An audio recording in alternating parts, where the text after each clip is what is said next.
In a world where choosing next year's classes is everything, one enrollment presentation rises above them all. The 2018-19 enrollment presentation for rising juniors. Get ready for your junior year.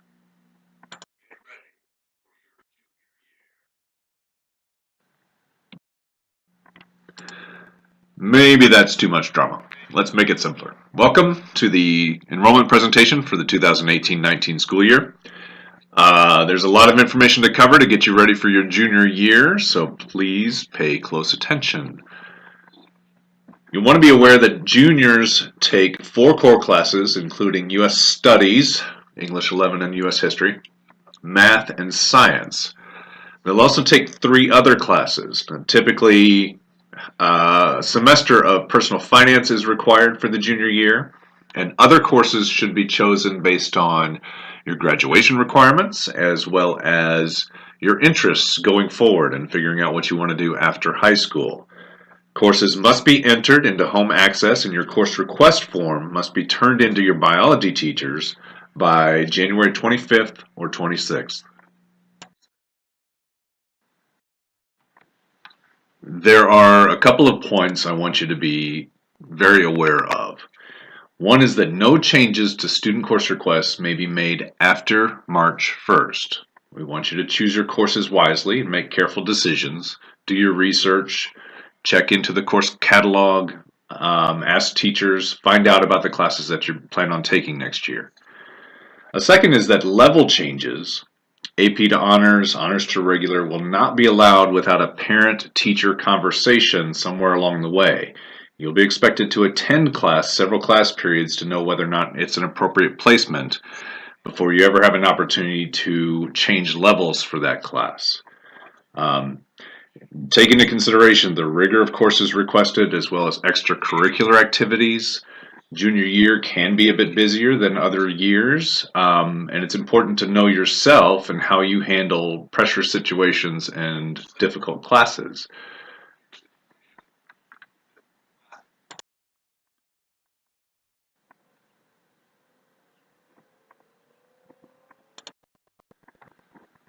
So this is an example of how we'd like to see enrollment forms filled out.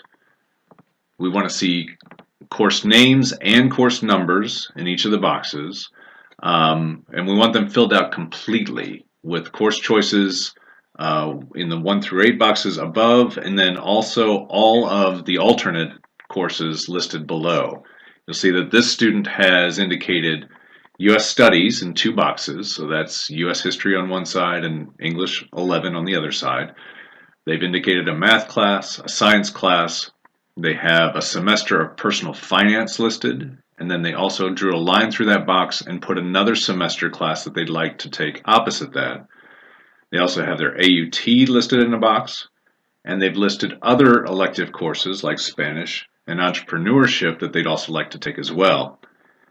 Alternate courses are important because sometimes alternate classes become courses that fit in the schedule when there's a scheduling conflict. If 2 classes meet at exactly the same time, a lot of times we have to go to the alternates for a backup to those classes. And we want to make sure that you choose alternates as seriously as you choose your other classes, because sometimes those do be.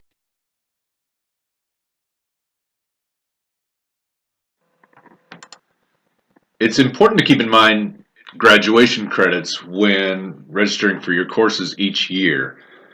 Just a reminder that you need 4 credits of English and language arts, 3 credits in social studies, 3 credits in math, 3 credits in science, a half credit in health, a credit in fine art, a credit in practical art, half of that is a personal finance course, 1 credit of physical education, and 7.5 credits of electives. And remember that electives are anything that are above the minimum for graduation requirements. For example, if you take 3 fine arts credits and you know that there's only 1 credit required for graduation, then 2 of those credits are going to be considered electives. Electives are also anything in the course guide that's marked as an EL at the end of its course number.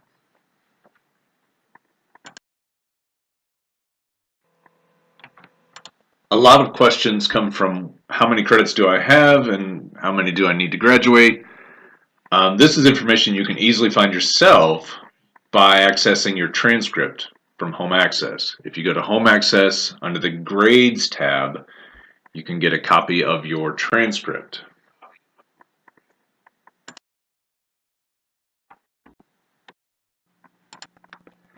You can use your transcript to determine which credits you have already fulfilled and determine which credits you still need in order to graduate. If you look at your transcript, you will see the class title, the course number, your grades in the class, and the number of credits you earned for each class. The letters in the course number will tell you which type of credit it is worth. You can use this guide on the left side of the screen as a key. EN, for example, means the course is an English credit. MA means the course is a math credit, and so on.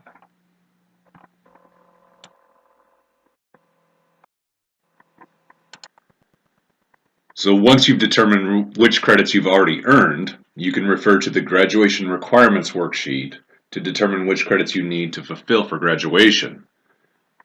In the example here, this student has fulfilled all of her English and Language Arts credits for graduation by taking English 9H, English 10H, English 11H, and School Publications Yearbook.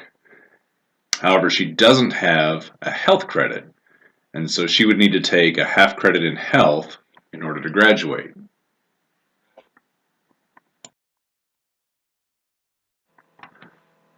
On a side note, for students wanting to take band or choir next year, you'll enter in generic course code numbers to start with, and then your counselor will go in and change those numbers based on the results of the auditions.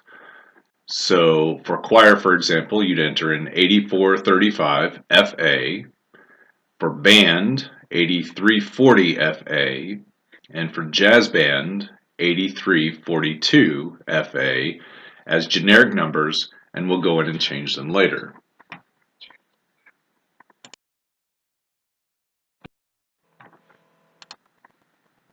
So alternative choices, yes, again, reiterating that point, very important. Students do not always receive their first choice of classes. Sometimes schedules conflict, sometimes courses don't run, and we have to make alternate choices. So it's very important for you to list the alternate courses that you'd want to take as backups just in case that works out. If you don't select alternative choices or your alternative choices are incomplete, your counselor may have to choose for you, and I'm fairly sure most people would rather do this for themselves rather than have their choices made for them.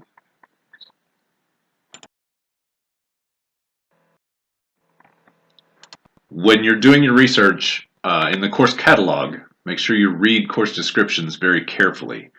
First of all, to make sure that the course is actually offered at Rockbridge High School or the Career Center, that you'll want to check to make sure if there are any prerequisites for the course. You'll pay attention to the amount of credit offered to know how it will look in your schedule. Remember that semester classes typically need another semester class to kind of balance off of that. And you want to make sure that the grade level is appropriate for the class that you plan on taking. All of that information is listed for each course in the course guide.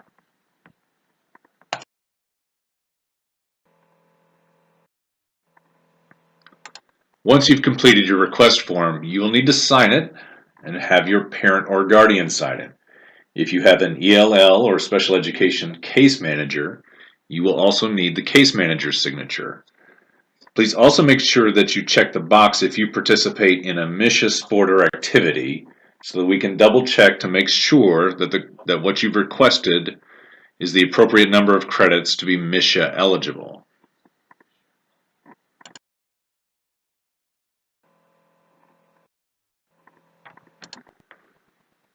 So you are required to enter your own course requests through Home Access. So you're doing both things. You're filling out the course request form completely, getting that signed, and then also entering in the courses into home access. You'll receive a handout with instructions on how to do this.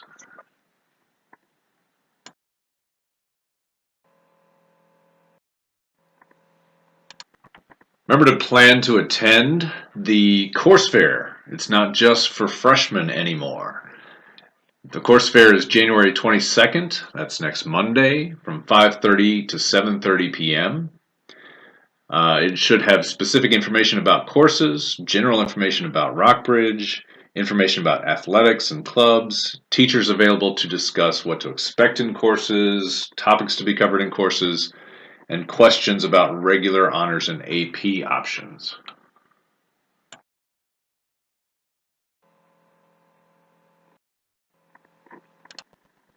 So next week on January 23rd and 24th, all sophomores will meet with their counselors in small group advisement to go over the 2018-19 course requests, and we can answer any questions at that point. Be sure to bring your completed course request form, a writing utensil, your registration materials, and your laptop.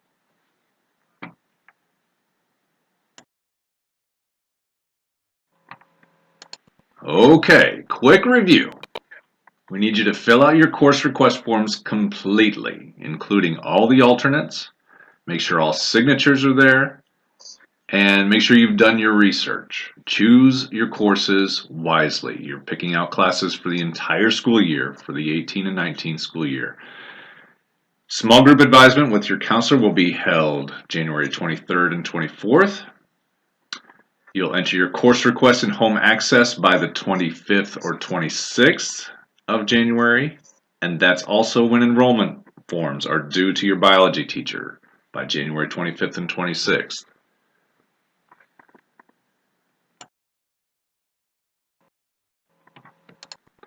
Just a couple more points before we wrap things up. Want to remind you for your consideration the A+ scholarship program. Remember, this is the largest Missouri-based scholarship program available, and it pays for tuition at a Missouri 2-year community college or career and technical school. There are also some 4-year schools that offer A+ incentive scholarships as well. Students must apply no later than November 1st of their 12th grade year. There are a number of different requirements that you can see listed there. And questions, if you have questions, they should be directed to our A+ coordinator for Rockbridge, who is Dr. Jordan Alexander.